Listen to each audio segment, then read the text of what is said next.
बिस्मिल्लाहिर्रहमानिर्रहीम अस्सलाम वालेकुम। Welcome to Technogineer. आज PV system design lecture series में ये 7th लेक्चर है, जिसके अंदर हम बेसिकली आपको कैलकुलेट करना सिखाएंगे कि टिल्ट एंगल क्या होता है और टिल्ट एंगल सोलर पैनल्स में टिल्ट एंगल को कैसे कैलकुलेट करते हैं।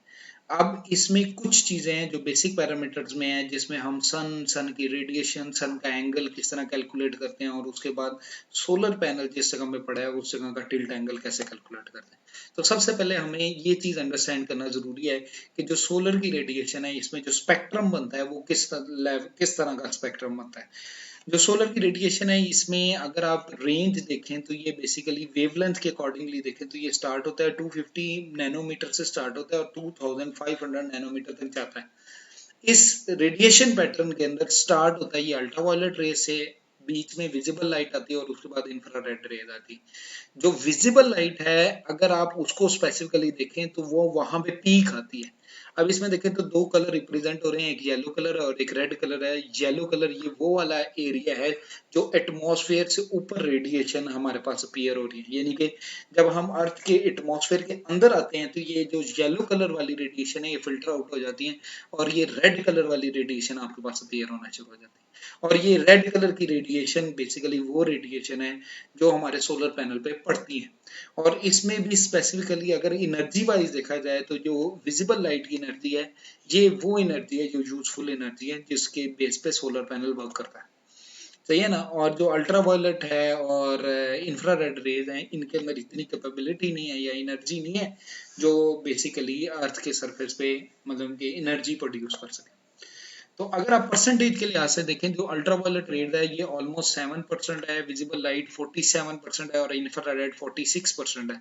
तो अगर हम इसको फिल्टर करें जो दरमियान वाला एरिया आता है ये 47% विजिबल लाइट का एरिया है जो स्पेसिफिकली यूज होता है सोलर के स्पेक्ट्रम के लिए, यानी कि सोलर पैनल की इलेक्ट्रिसिटी प्रोड्यूस करने के लिए। ठीक है, इसका मतलब मैक्सिमम एफिशिएंसी सोलर पैनल की जो लाइट की कन्वर्जन की एफिशिएंसी है वो मैक्सिमम 47% तक जा सकती है, इससे ऊपर नहीं जा सकती। और अगर आप रेंज के स्पेक्ट्रम को देखें तो शुरू में हमारे पास गामा रेज आती हैं, फिर एक्स रेज, फिर अल्ट्रावायलेट, फिर उसके बाद विजिबल लाइट का स्पेक्ट्रम आता है जो बेसिकली ऑलमोस्ट 350 नैनोमीटर से शुरू होता है और 700 या 800 नैनोमीटर तक जाता है। उसके बाद इंफ्रारेड और फिर आगे हमारे पास डिफरेंट वेव्स आती हैं। अब जो पैरामीटर्स में जो पहली कैलकुलेशन आती है वो है एयर मास रेशो। अगर एयर मास रेशो बेसिकली क्या है कि जो सनलाइट आपके पास पड़ रही है और जो सनलाइट हमारे पास अचीव हो रही है, यानी कि जो सोलर के रेडिएशन एटमॉस्फेयर के अंदर अपीयर हो रहा है और जो हमारे पास अपीयर हो रहा है, इसकी एक मास रेशो होती है जिसको हम कहते हैं H2/H1। H2 और H1 क्या है? H2 को अगर कहें कि मैं यहाँ पे खड़ा हूँ और मेरे से ऊपर आसमान पे जो स्ट्रेट डिस्टेंस बनता है इसे H2 कहते हैं, और मैं यहाँ पे खड़ा हूँ और मेरे पास जो सन आ रहा है, सन के साथ जो एंगल बन रहा है इसे H1 कहते हैं। अगर इन दोनों की रेशियो निकाल लें तो ये ratio basically air mass ratio. और अगर अब एयर मास रेशियो हमारे पास निकल है तो हमें ये पता चल सकता है कि जो सन के साथ एंगल बन रहा है वो एंगल क्या बन रहा है। अगर आप ये देखो तो ये एक राइट एंगल ट्राइंगल बन रहा है और इस राइट एंगल ट्राइंगल में अगर हम ये हाइपोटेन्यूज ओवर परपेंडिकुलर करें तो ये वाला एंगल आपके पास आ जाता है और ये एंगल बीटा होता है। ये वो एंगल है जो सन का बेसिकली एंगल बनता है। सही है। तो ये 1/sin बीटा हमारे पास अपीयर होना शुरू हो जाता है अगर हमारे पास एयर मास रेशियो। अब हम बात करें सन अर्थ के ऑर्बिट की। ये सन है और अर्थ कैसे रोटेट कर रही है। ये फिजिकली तौर पे ये जो अर्थ की रोटेशन है ये ऑलमोस्ट 365.25 डेज के बाद अपनी रोटेशन कंप्लीट करती है। यही वजह है कि हर 4 सालों के बाद एक लीप ईयर होता है जिसके अंदर हम कहते हैं कि भाई एक दिन एक्स्ट्रा हो गया है, जो 366 कहते हैं, जो फरवरी का एक दिन हम एक्स्ट्रा करते हैं, यानी कि 0.25 हर 4 सालों में ये फिर एक दिन का फर्क डालता है। सही है। अब ये जो अर्थ की रोटेशन है जो सन के इर्द गिर्द रोटेट कर रही है, इसमें क्या है कि अब जो डिस्टेंस है अर्थ का सन से ये 147 मिलियन किलोमीटर अवे होता है जब जनवरी आती, और जब जुलाई आती है ये 152 मिलियन किलोमीटर दूर होता है। तो ये सन का डिस्टेंस जो है वो एक ऑर्बिट की फॉर्मेशन में आता है। और इस ऑर्बिट की फॉर्मेशन को अगर मैथमेटिकली कैलकुलेट किया जाए तो ये एक मैथमेटिकल फॉर्मूला है d is equal to 1.5 into 10⁻8। आगे क्या है 1 + 0.017 साइन, अगर हमारे उसके साथ क्या है 360 इंटू n माइनस 93/365 किलोमीटर। और n क्या है, ये डे नंबर है। अगर आप देखो तो जनवरी हमारे पास 1 आ गया, जनवरी के मंथ में 31 डेज होते हैं, तो हमारे पास फरवरी का जो नंबर आएगा वो 32, फिर मार्च का नंबर उसके अकॉर्डिंगली 60, क्योंकि फरवरी में 28 डेज होते हैं, फिर अप्रैल आ गया, फिर मई, और इस तरह ये एक डेज का टेबल बन जाता है। और अगर मैंने किसी भी महीने में सन का distance with respect to earth निकालना हो तो इस फॉर्मूले से हम निकाल सकते हैं। आप देखो 93 कब बनेगा, आप अप्रैल के बाद जाओ तो 3 अप्रैल को ऑलमोस्ट 93 बनेगा। अगर मैं 93 इधर डालता हूँ तो 93 माइनस 93 जीरो हो जाएगा। इसका मतलब है ये डिस्टेंस बन जाएगा 1.5 इंटू 10⁸ किलोमीटर, ये हमारे पास डिस्टेंस बन जाएगा। सही है। अगर आप इसी को थ्योरेटिकली आप इसको कैलकुलेट करो तो ये हमारे पास सन आ गया, तो ये हमारे पास 4 पॉइंट्स बनते हैं। एक पॉइंट बनता है जून 21 जिसको हम कहते हैं समर का, और ये 152 मिलियन किलोमीटर बन जाता है। इसी तरह एक पॉइंट बनता है दिसंबर का, जो हमारे पास बनता है दिसंबर 21, जो हमारे पास बनता है 147 मिलियन किलोमीटर। और एक पॉइंट बनता है मार्च का, मार्च 21, जो हमारे पास बन जाता है, जो हमारे पास एक डिस्टेंस बनता है। और इसी तरह एक पॉइंट बन जाता है सितंबर 21। तो ये हमारे पास ओवरऑल डिस्टेंस बनता है इस एंगल्स के अकॉर्डिंगली, यानी कि डिस्टेंस के अकॉर्डिंगली। अब हमने, क्योंकि सन निकलता है ईस्ट की तरफ से और डूबता है वेस्ट की तरफ, तो अब ये उसका बेसिक रोटेशन बनती है। यानी कि अगर हम दुनिया में खड़े हुए हैं तो हमें ये अपीयर होता है कि सन ईस्ट से शुरू होता है और वेस्ट की तरफ ये मूव करता है, और एग्जैक्टली सेम टाइम पीरियड में मूव करता है। यानी कि अगर मैं कहूं कि सन जो है, सन की पोजीशन हम निकालें तो नून की जो पोजीशन है, फॉर एग्जांपल अप्रैल 21 की निकालें, तो जो नून की यानी कि 12 बजे की पोजीशन है वो एक निकलेगी। अगले साल नून की निकालें 12 बजे की, तो वो भी सन की एग्जैक्ट सेम लोकेशन बनेगी। यानी कि जैसे जैसे डेज गुजरते जाते हैं, तो आपने ये ज़हन में रखना है कि जो आज इस दिन जो सन की लोकेशन इस टाइम पे आ रही है, वो पूरे एक साल बाद भी सन की लोकेशन उसी टाइम पे आएगी। सही है ना। तो अब कुछ दो बेसिक कॉन्सेप्ट हैं, एक को कहते हैं लैटिट्यूड और एक को कहते हैं लॉन्गिट्यूड। लैटिट्यूड बेसिकली क्या है कि मेरे इक्वेटर, यानी कि अगर मैं अर्थ के सेंटर में एक लाइन लगा दूं उसे इक्वेटर कहते हैं, और इक्वेटर के पैरेलल में मल्टीपल लाइन लगाना शुरू कर दूं तो इनको क्या कहेंगे, इनको लैटिट्यूड कहेंगे। और अगर मैं एक सेंटर ऊपर से सेंटर बनाऊं और उस सेंटर के साथ एंगुलर फॉर्मेशन में मैं कर्व ये शेप बनाऊं, यानी कि 15 डिग्री के फासले से, तो उसे लॉन्गिट्यूड कहते हैं। यानी कि ये अर्थ है, अर्थ का ये सेंटर है, अगर मैं स्ट्रेट लाइन हॉरिजॉन्टल लाइन से लगा रहा हूँ तो ये क्या है, लैटिट्यूड है, और अगर वर्टिकल लाइन लगा रहा हूँ तो ये क्या है, लॉन्गिट्यूड हमारे पास आ गया।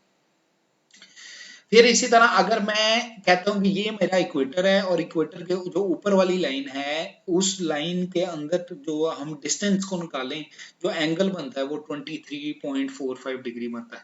तो इसका मतलब क्या है कि अगर मैं ये सेंटर में मेरा बिल्कुल सन सामने आ रहा है, और अगर जून 21 यानी कि जून 21 में जो इसका एंगल सन के साथ बनेगा ये 23.45 बनेगा, और इसी तरह दिसंबर 21 में इसका एंगल -23.45 बनेगा।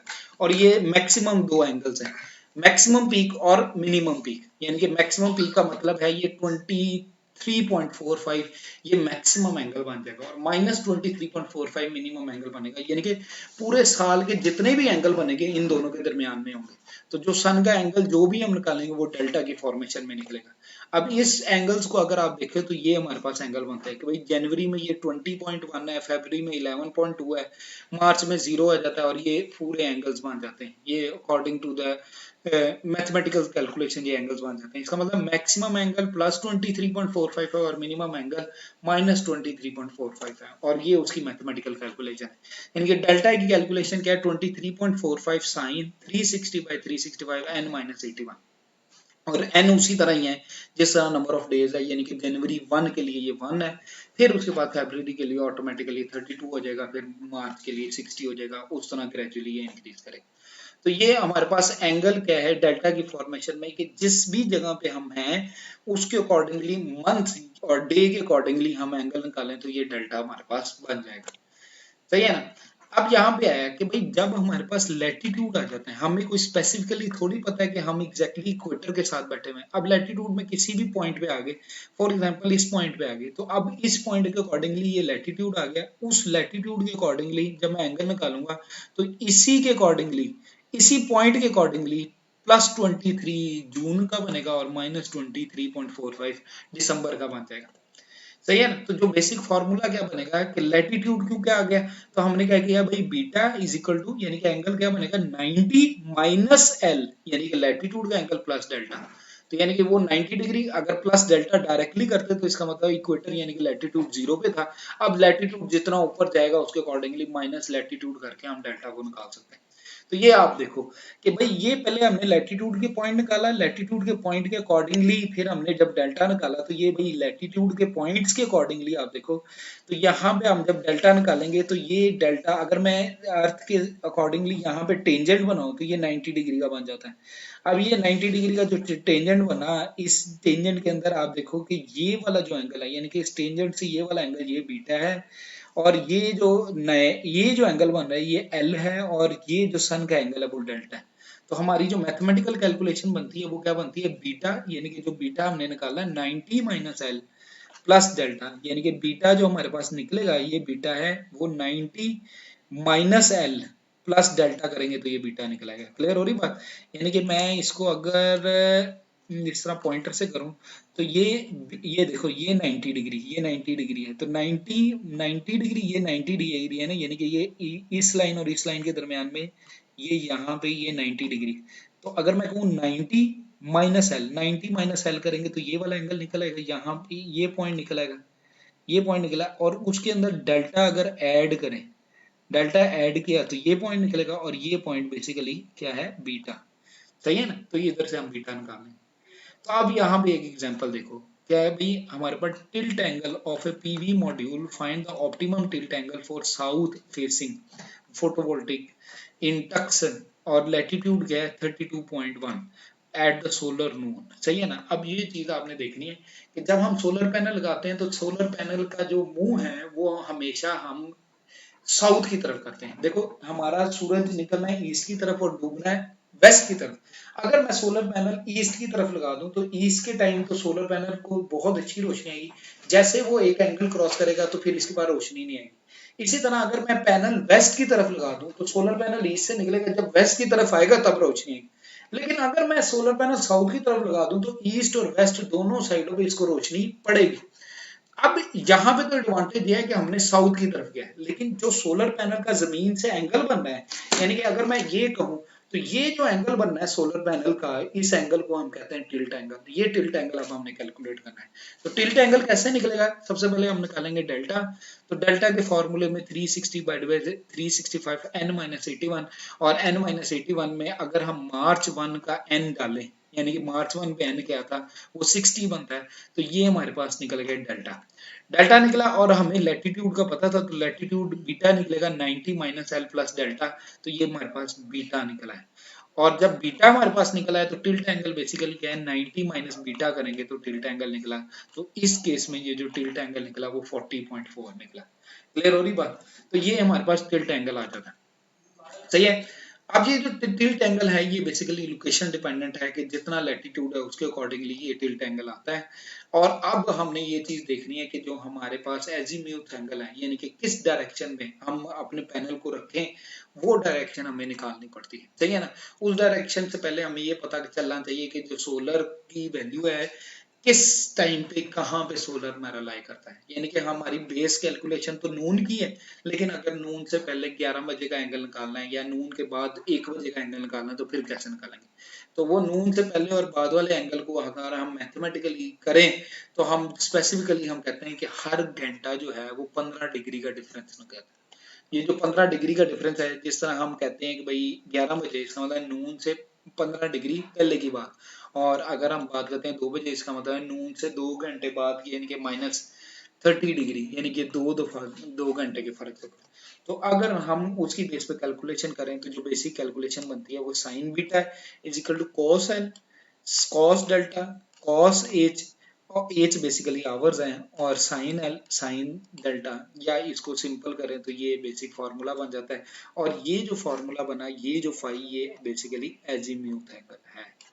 सही है, ये एजीम्यूथ एंगल आपके पास बन जाता है। यानी कि आप यहाँ पे देखो तो ये वाला जो एंगल है ये आपका साउथ है, और ये आपने एजीम्यूथ एंगल बनाया, यानी कि साउथ से कितना, किस तरह एंगल बनाना है, ये हमारे पास एजीम्यूथ एंगल बन जाएगा। सही है ना। तो ये एजीम्यूथ एंगल को अगर हम कैलकुलेट करें तो इसमें हमें ये भी देखना पड़ता है कि ये पॉजिटिव साइड पे है या नेगेटिव साइड पे है। तो पॉजिटिव साइड नेगेटिव साइड को किस तरह के, अगर अल्फा जो है 90, यानी कि अल्फा जो, अगर जो कॉस एच जो है tan डेल्टा और tan एल से ग्रेटर है, तो ये जो होगा, ये अल्फा जो होगा ये 90 से लेस होगा। और अगर ये ग्रेटर की बजाय लेस हो जाता है तो ये जो है, ये अल्फा जो है ये ग्रेटर देन 90 होगा। सही है ना। तो इसकी बेस पे हम कैलकुलेशन करते हैं। तो ये हमारे पास एक एग्जांपल भी आ जाती है, where is the sun, where is the sun, find the altitude angle and the azimuth angle for sun at 3 p.m. Solar time in the Boulder Colorado, latitude 40 degree at summer solstice. अब यहाँ पे देखिए, ये हमारे पास delta आ गया 23.45 आ गया, और 3 जो है हमारे पास पीएम बेसिक कंडीशन आ गई। तो अब देखो कि ये हमने आवर्स के अकॉर्डिंगली किया, तो क्योंकि 3 घंटे नून के बाद था तो ये 45 डिग्री बन गया। उसके बाद हमने साइन बीटा से कैलकुलेट किया, तो जो बीटा हमारे पास निकला वो 48 डिग्री निकला। ये हमारे पास बीटा निकला है। अब हमने कॉस अल्फा निकाला, तो कॉस फाई निकाला, तो कॉस फाई हमारे पास -98.48 निकला। अब ये यहाँ पे कॉस फाई एस जो है इसको साइन इनवर्स से किया, क्योंकि ये साइन में निकला, साइन इनवर्स से किया, ये या तो -80 बनेगा और या फिर 260 बनेगा। अब ये हमने किस तरह निकाला, हमने कहा कि भाई ये जो कॉस एच आ रहा है वो आ रहा है 0.707, और tan डेल्टा और tan एल इनकी रेशो आ रही है 0.57। अगर हमने देखा कि भाई इनमें से ग्रेटर कौन सा है, तो ये बेसिकली ग्रेटर है। तो ये ग्रेटर का मतलब ये है कि ये लेस देन 90 होगा, तो ये लेस देन 90 में ये 80 डिग्री बन गया हमारे पास। सही है ना। तो ये एजीम्यूथ एंगल बन जाता है। और ये देखो, ये पूरा कर्व है ईयर वाइज, कि भाई जनवरी में जो सन का पाथ बनेगा वो ये बनेगा, फरवरी में ये, मार्च में ये, अप्रैल में ये, मई में ये, जून में ये, और उसके अकॉर्डिंगली ये फिर जून के अकॉर्डिंगली फिर जुलाई अगस्त, यानी कि रिवर्स हो जाएगा, फिर सितंबर अक्टूबर नवंबर, और फिर ये दिसंबर, और ये इस तरह ये सन का कर्व बन जाएगा। और ये सेंटर बनता है नून का। अगर हम इसके अकॉर्डिंगली एंगल निकालें तो ये आपको एंगल्स नजर आना शुरू हो जाए। ठीक है। थैंक यू, जज़ाकल्लाह। अल्लाह आपके लिए सानिया अता फरमाए और सानिया खल्क़ खुदा में तकसीम करने की तौफीक अता फरमाए। अगर कोई कन्फ्यूजन प्रॉब्लम है, या कोई इशू है, या कोई चीज़ समझ नहीं है, आप कमेंट सेक्शन में ज़रूर बताएं। अल्लाह हाफ़िज़।